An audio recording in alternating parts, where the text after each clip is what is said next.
Sports Shots now catching up with Buckingham Athletic manager Neil Griffiths after Tuesday night's 3-1 win over Ampthill Town. Neil, delighted with the result in the end? Over the moon. Thought it's probably our best performance of the season in the first half.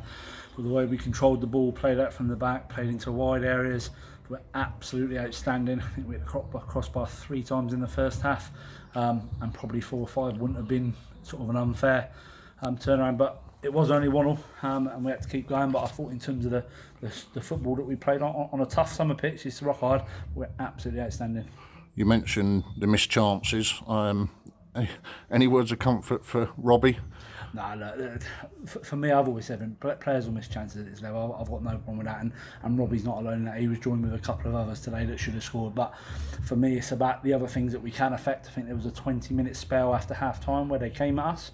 We dropped deeper. We probably started not trying to get on the ball. We weren't as brave. Those are the bits I want to affect. Strikers missing chances will happen all day long, and they've got my full support on that front. But for me, it's the part of the team shape and the dropping deep and just not quite being as brave to get on the ball. When you watch football at the high levels, the pro levels, they say that if a striker misses the chances, at least he's had the chance, he's in the right position. On another day, he would have had 6 or 7 tonight, wouldn't he? Yeah, and that's the thing. I think with Robbie, he's been around in the area for sort of 2 or 3 years. He's sort of a bit of a name around here, and like I say, he gets picked up on because he wasn't the only one tonight. There were 1 or 2 that could be thrown in. But he's 18. You know, he's going to miss chances. I've got no issue with that. The bit that I'll try and affect is his maturity and his work rate, and those bits I feel I can add something to. As a footballer, he's outstanding. You know, I still think there's some bits I can work on him with, but for me, that missing chances is part of it. And like you said, we've been in games where we haven't created chances, and tonight we created 7 or 8 very good ones. So for me, no complaints. You went into half-time at 1-1, come out the second half, those chances went begging. Were you beginning to wonder if it was going to be your night? Yep, and then the penalty save as well. And I think for me, we're on a good run at the moment. I think that's 15 games in the league where we've only lost 2, which is Harefield and Broadfields. You know, we've got a real good group with a lot of character. I thought, I say, you saw two parts to us tonight. First half was comfortable and we played really good football. Second half was a bit harder, and the goal was a scrappy deflection. But again, we hit the crossbar again, you know, and Ampthill are a very good side. You know, they comfortably beat us at their place. They've beaten a strong Broxbourne 11-0. You know, these are a good side. So for me, for us to win that game 3-1 and what could have been, you know, a couple more to be fair, I think speaks volumes of where we're at the moment. I think we're in a very good place. I spoke to you this time last week after disappointment at Winslow, but you've bounced back perfect way, 2 wins out of 2. Yeah, and like I said at the time, and I maybe want to apologise, not to belittle the charity cup. It's you know, I want to win every cup. So you know, I think I said at the time I'd drop it for getting in the FA Cup. You know, not the case. But for me, I want FA Cup football at this football club. Tonight is a massive step in that direction for us. And with the news of 4 teams going up, it all builds nicely into next season. You know, and I think we're in a very good place. I was going to move on to that. The rumours are that next season at this level, top 4 teams will go up.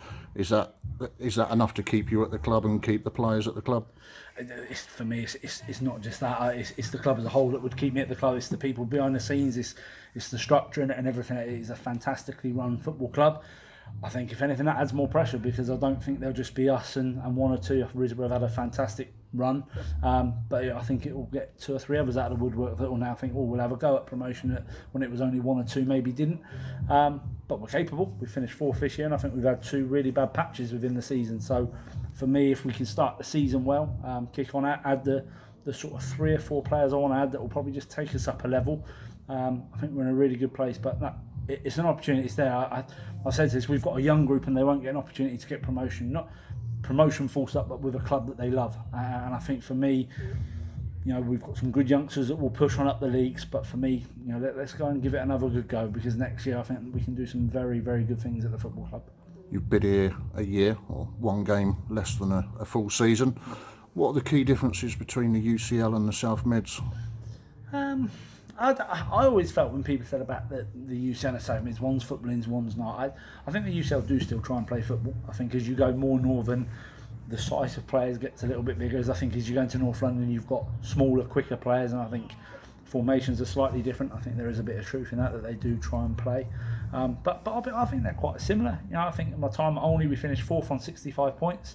I'll sit here finishing fourth on 66 points. So my perception is, you know, that there's always one or two teams that throw a bit of money, and you know, no problem with that, and really have a, you know, sort of a real good go. And I think we have this year. And I think for me, next year we kick on again. We've learned, and I think as well my time at the club in terms of the first 5-6 weeks, getting to know what was wanted and everything. And I think we settled, and we're in a good place at the moment. You've got one game left to go. Looking forward to it? Absolutely. Yeah, I don't want this season to end. When you're in a good run and you're doing well, it's for me, like I've just said, I don't want this now to just go out on a whimper. We've had two very good performances in games that meant, you know, Saturday had a bit of spice to it over at MK Robbins. Tonight has been a game against a very good side. We're in a good place. Let's not just go and finish the season, you know, going down to Rayners Lane, getting beaten, it all just feeling a little bit flat. Let's go and do the job properly. You know, 1 point gets us the points per game threshold apparently for the FA Cup, but let's go and get 3 and go into the summer with 9 out of 3 games. Well, congratulations on today, and congratulations on finishing 4th in the league. On behalf of Sports Shots, just want to say thank you to yourself, all your staff, all the players at the club for all the help, interviews and reports that we've had from you this season, and we'll hopefully catch up with you again next August, I guess. Thank you ever so much, and the same to Sports Shots.